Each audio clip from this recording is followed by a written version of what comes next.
name's Chris Cossidis. I am the managing partner with Polaris Injury Law. Thank you for joining us.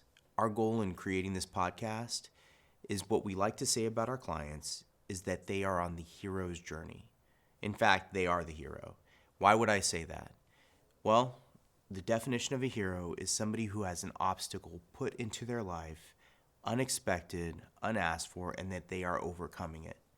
The people that you're going to hear from are all folks who have had that obstacle put into their life. And what we're trying to communicate is a message of hope. We want to bring hope to people who are in adversity, that you hear their heartbreak, you hear their struggle, but ultimately you hear them overcoming and how they did that. So with that, I hope you enjoy. Today you're going to hear from Professor Joshua. Professor Joshua is a black belt in Brazilian Jiu Jitsu, and he runs Gracie Barra, Kirkland, Washington.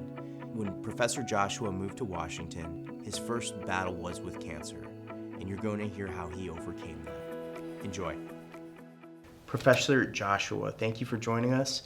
I told you a little bit about the podcast. As you know, I do personal injury work, and for me, my clients are the hero's journey. I believe that they've had something that they haven't asked for in their life, and they have to overcome that obstacle. And I get to observe them oftentimes become better people. And this podcast is about people that I consider heroes, have had a heroic journey, and you're one of those heroes.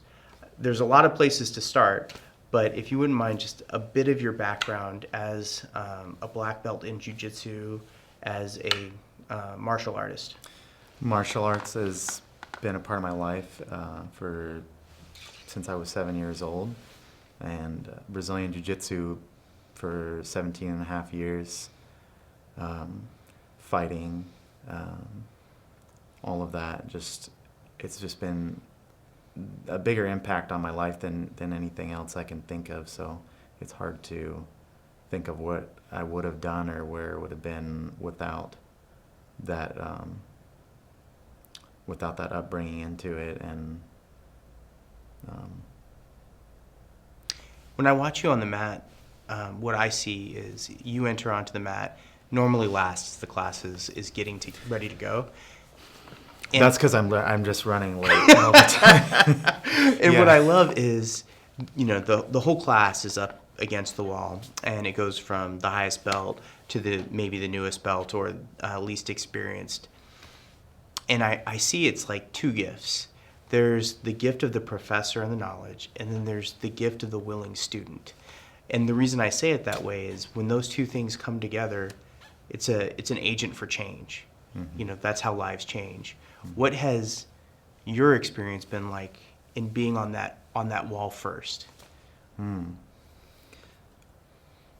Well, for me, it was always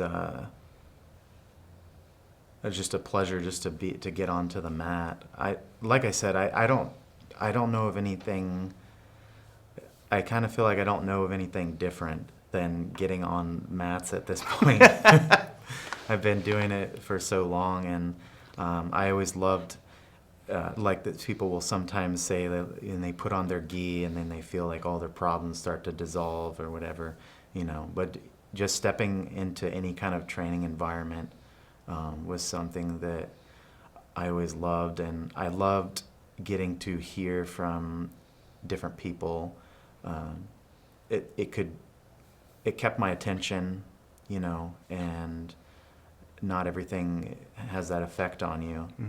But I was drawn to that. I was drawn to the details and to the differences in what someone could show me, something that I could take and someday pass along to other people, which is now what I'm doing.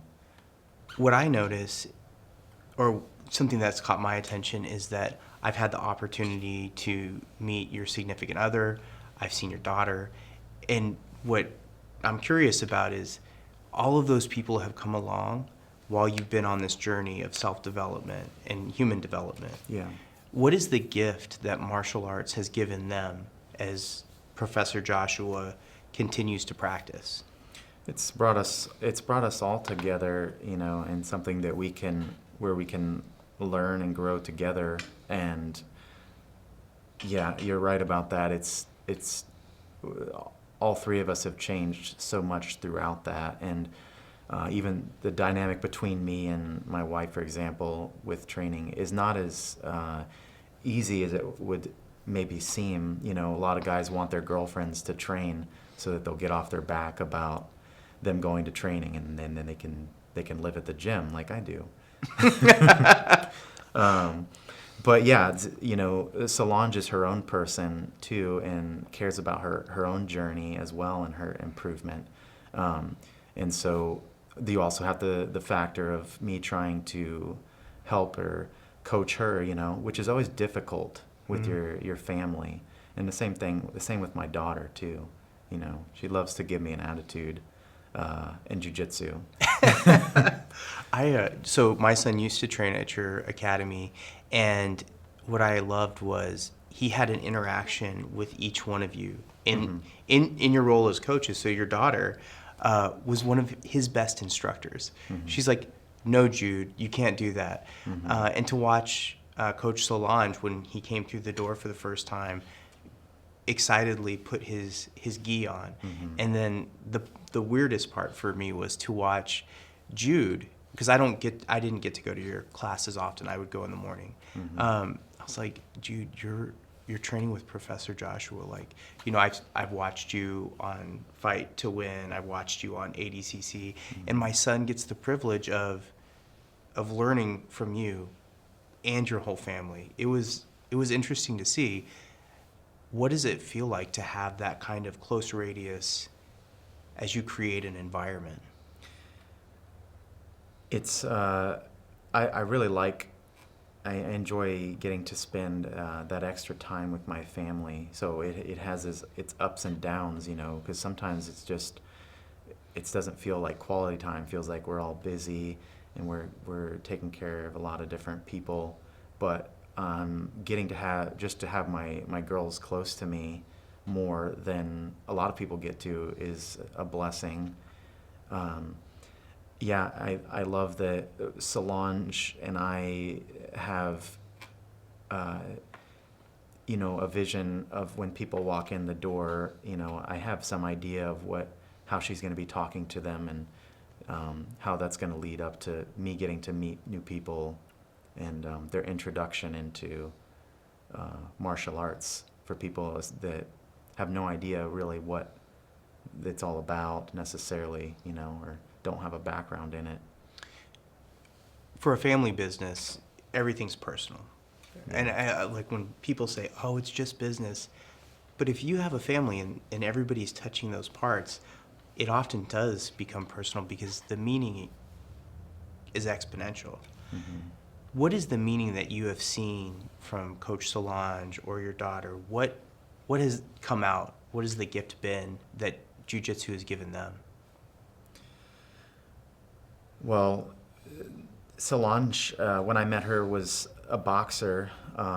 She was an amateur boxer and had no experience in grappling. But I think it's a different thing when you start a journey into jiu-jitsu. It takes you on a long, deep road where you're forced to look at your ego, and you're forced to slow down a lot of times. You take breaks, and it puts you through a lot of personal growth.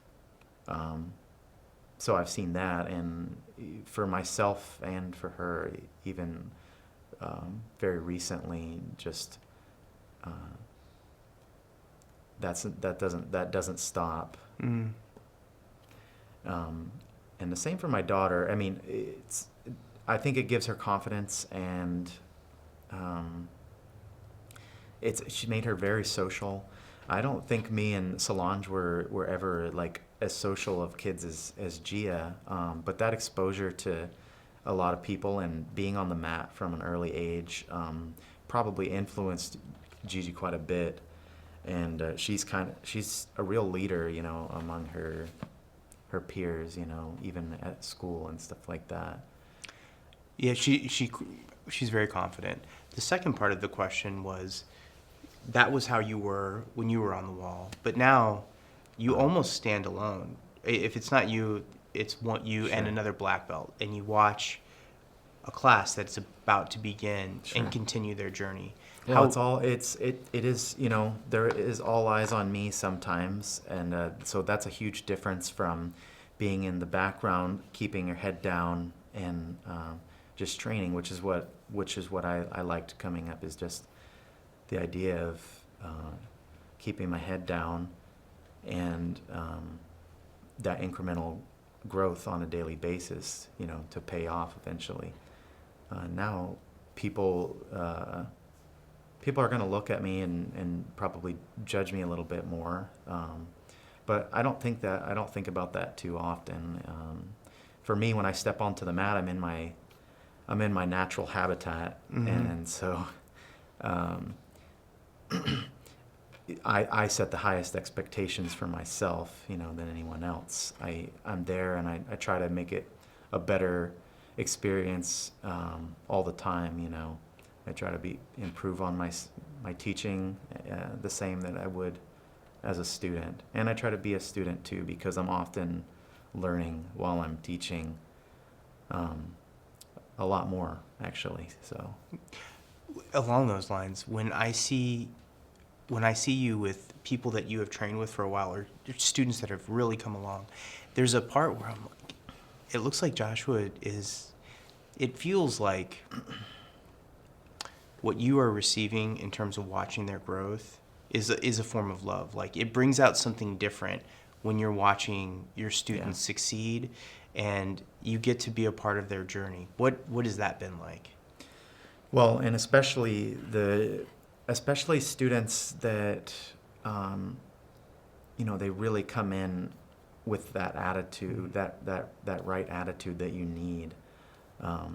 You know, not to make anyone better than anyone else, but you know, it's really special for me getting to go in and see my kids' faces, you know, that I've got to invest time into and watch their growth. And the same with my adults too, who, you know, a lot of them are constantly asking me questions, you know, which to a certain point it's like, guys, okay, I'm going to run out of answers for you too. But they keep me, you know, they test me all the time, and at the end of the day, I enjoy that. I enjoy the stimulation and the test. I have that kind of need, you know, to be tested and to improve myself, and I really enjoy people's curiosity and watching them grow and watching them figure out things for themselves is better even sometimes.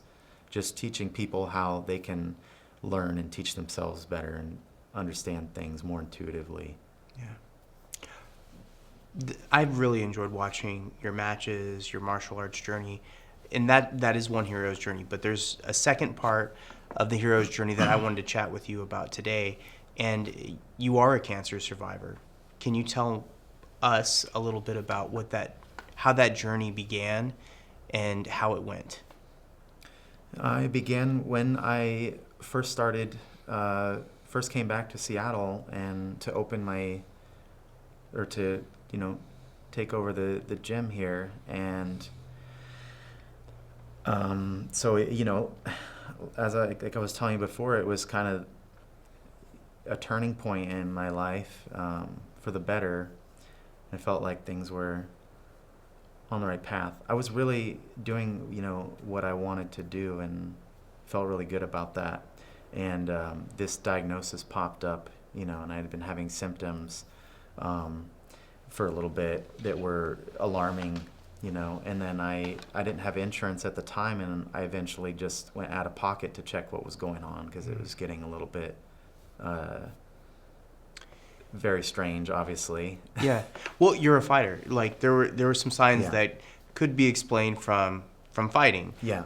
But I thought I was experiencing rhabdomyolysis, and you know, common in like CrossFitters and stuff like that. And as I was pushing myself pretty extreme, you know, at certain times, and I've been known to do that, and that's pretty common practice for me in my background. But yeah, that part of, I feel like this will resonate with them, where you have to ask yourself, is there something really wrong with me?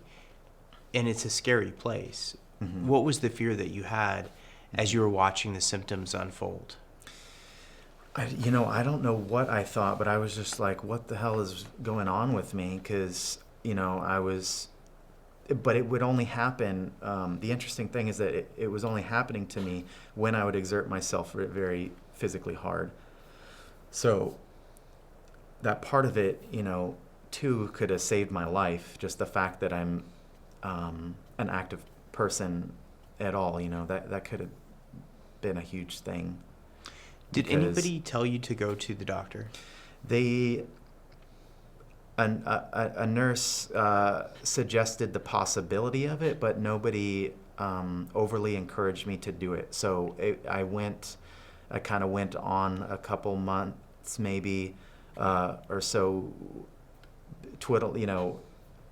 thinking it over, and I'm like, okay, I'm gonna go get a CT and check this out. Right. The medical model is not an inexpensive.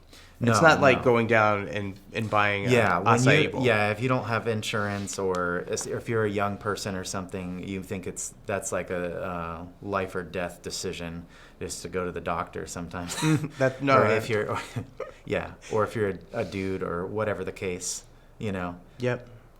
Whatever problems you have. Whatever the reason is, we tell ourselves not to go. But you went, and what was the diagnosis?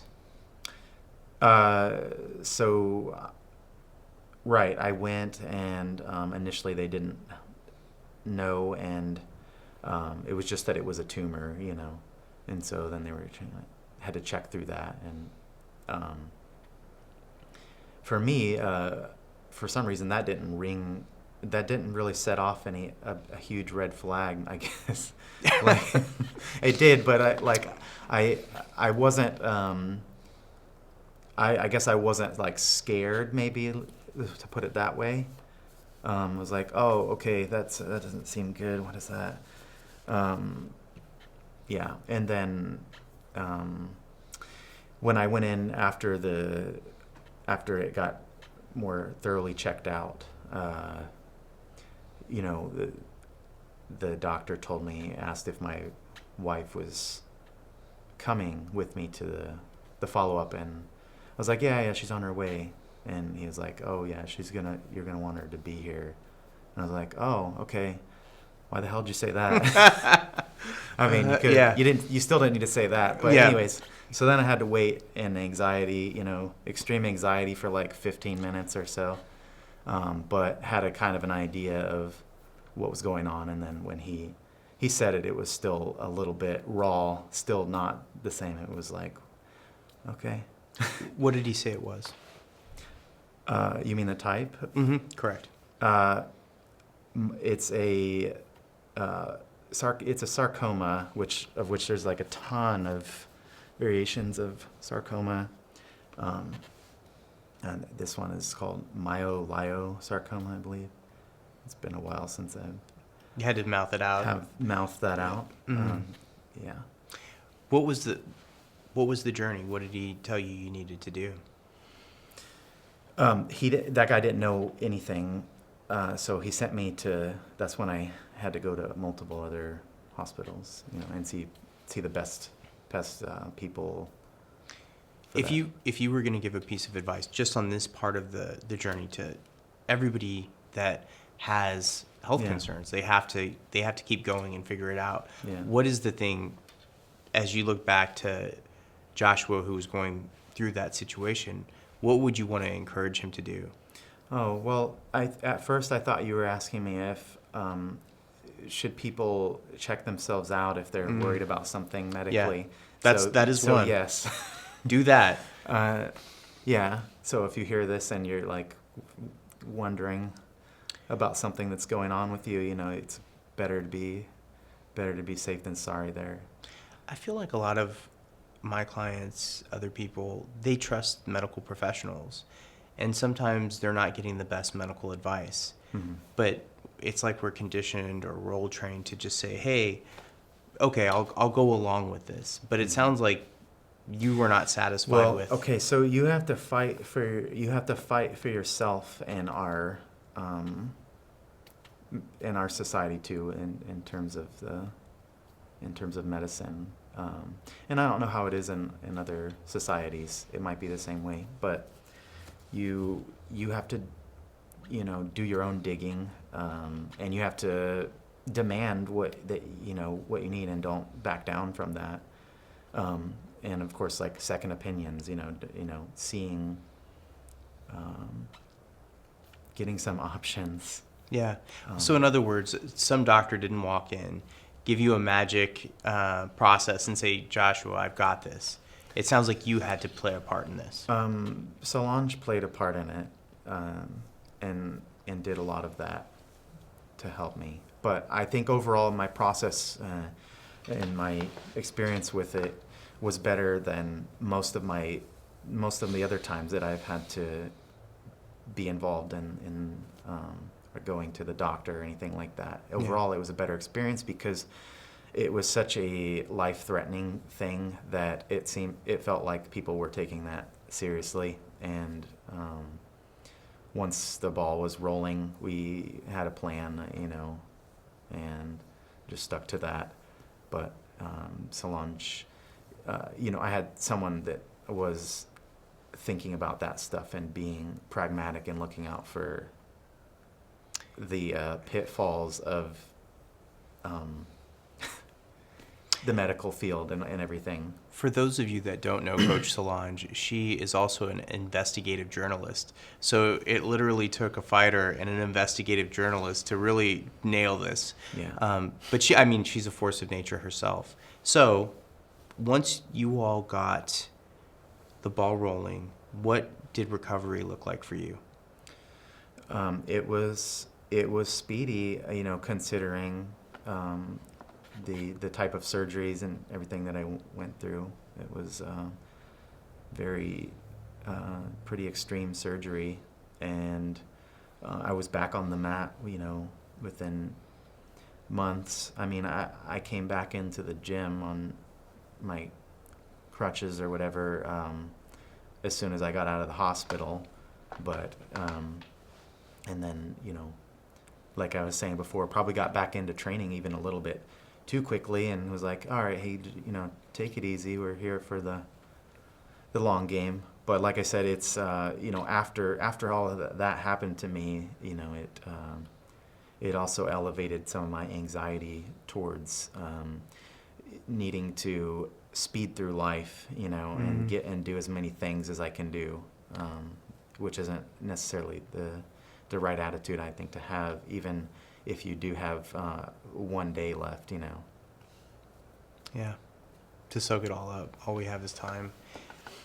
When you think to that time of recovery and whether you're going to recover, was there a fear that you had that was haunting? Well, we talked a lot about, Solange was like, oh, look, I can get you this this kind of plated suit thing so you can train again, and things like that. But my surgeon, like I said, he was very positive outlook on it, and so I felt confident, I think, overall, that I was going to get back to where I wanted to be. But there was a lot of fears, of course. The moment I was told that I had cancer, it was like the walls closing in, and so there was a lot of fears and things that had to come up, that I needed to face. When you were going through your journey, who are the people or things or characteristics that you relied on the most? Like, looking back, you're like, I couldn't have made it out of this situation without. Well, first of all, I don't think I necessarily did everything the best way coming out of recovery.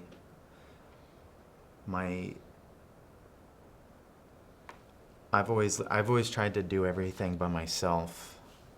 So that's been my weakness that I've had to deal with. And luckily my family was there, and my close friends who, are also family to me. A lot of people came up to see me afterwards, my dad and my sister and my best friend and other friends of mine all flew up to see me. And of course in Solange and Gigi too. And then on my own end, just being the stubbornness to not back down from things. Yes, one of your coaches used to refer to you as Hammerhead, and I wondered if it was for stubbornness. Yes, it definitely was.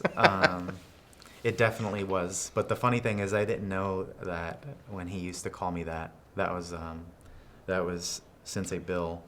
Yeah, and he always called me Hammerhead. I thought maybe I would always think Hammerhead Sharks or something like that. But yeah, I put that together years later that he was like, that's why he was saying that. When you were talking about your family coming to visit and your friends coming to visit, there are times in people's lives where they have a rehearsal for death, and they're given this gift of all of their loved ones, essentially putting all of their love back into them. You get to feel the meaning. Yeah.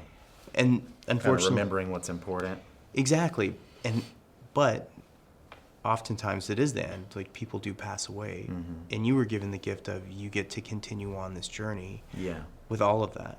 Yeah. So how has your life changed since you became cancer free? Yeah. It's definitely a second chance. I don't take that for granted. And it's not the first time I've had a close encounter with death, but again, Hammerhead, have to be reminded. So I just appreciate things a lot more now, and I try to focus on that.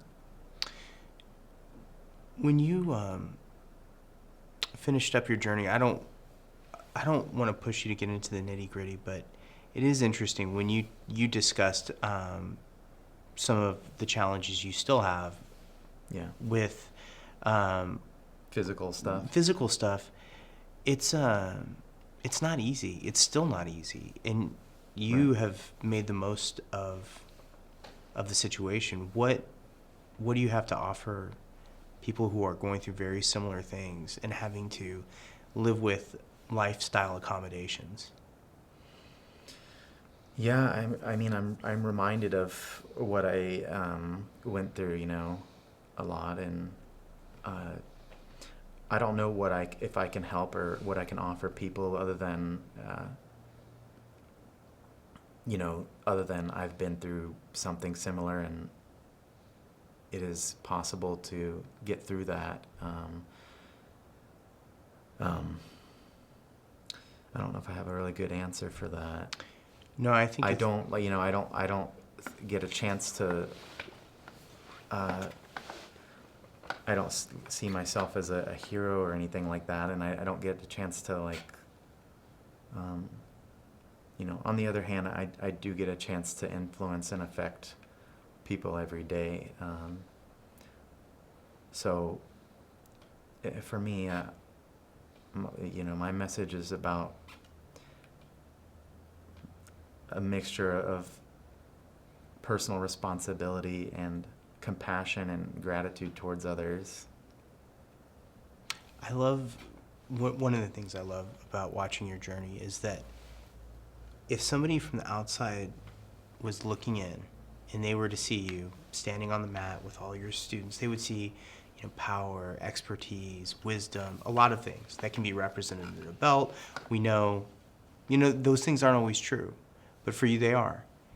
Likewise, if somebody were to watch you on your journey and they were to see you suffer through fear, pain, uncertainty, they don't look the same, but it feels like it's kind of made of the same stuff. Like when you look at your cancer journey and your journey as a professor, they're both very powerful. Mm-hmm. Yeah, I can see the connection that people could make from that. I mean, martial arts will make you a hard son of a bitch if you do it for long enough. Yeah, so martial arts is all about balance, though. Like we were talking about earlier, the early part of my journey was about being a hard son of a bitch, and now it's about also knowing when to surrender and listen to that other side of things, listen to the softer side of things. One of my favorite quotes is somebody described it as martial arts is a vehicle for human potential and human development. Mm-hmm. There it is. I mean, nothing's had a bigger impact on me, I don't think. Like I said, not school or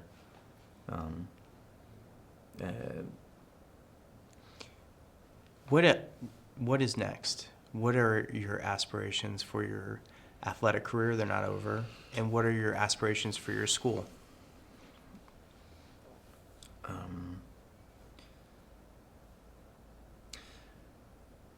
Growth. I'm being open to doing things, looking for different ways to do things, not being stuck, on old patterns that don't work or make sense anymore.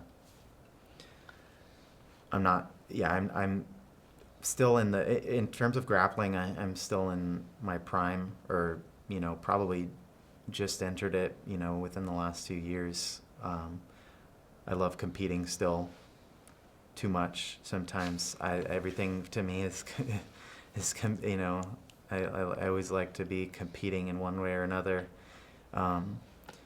and growing the community in jiu-jitsu locally, but even bigger than that, and trying to give my contribution to it through my experience, through my hard-learned lessons of how people can take this stuff into the future and train a lot better than I did, train smarter, and just overall have a better experience. I've gotten to stand on the shoulders of people before me, and I have a lot to offer because of that, and because of the hard time that I've put into it, and it's something that everybody can experience for sure. One thing that but not in the same way. Sorry to cut you off. No, it's not the same way, and that's what I was going to ask you. Is your journey is, it seems, one of self-discovery. You still seek out other people on the mat to learn from. Mm-hmm. Who are some of the people that you've learned from recently that have helped develop you on the mat as a martial artist, as a professor? My opponents in tournaments, my training partners. My main training partner now is Professor Mark, and all of my students every day who continue to ask me questions, or not even just that. I mean, they do things sometimes, and I'm like, oh yeah, I forgot you could do that. Yeah. Or I never knew you could do that. Professor, I really appreciate you taking the time to come in, talk to all of us. If people want to roll on the mat with you or your students, where can they find you? GB Kirkland. Don't know my address. Look it up. Look it up. There's a great acai place on the way there. There is. Kitanda's. Yeah, I don't think they're going to always be there. They might not be there for much longer, but yeah, I have the scoop on some of the local businesses. Well, very good. I hope whoever's watching gets an opportunity to train and learn from Professor Joshua. Thank you for being here. Yeah, thank you. All right. Thanks.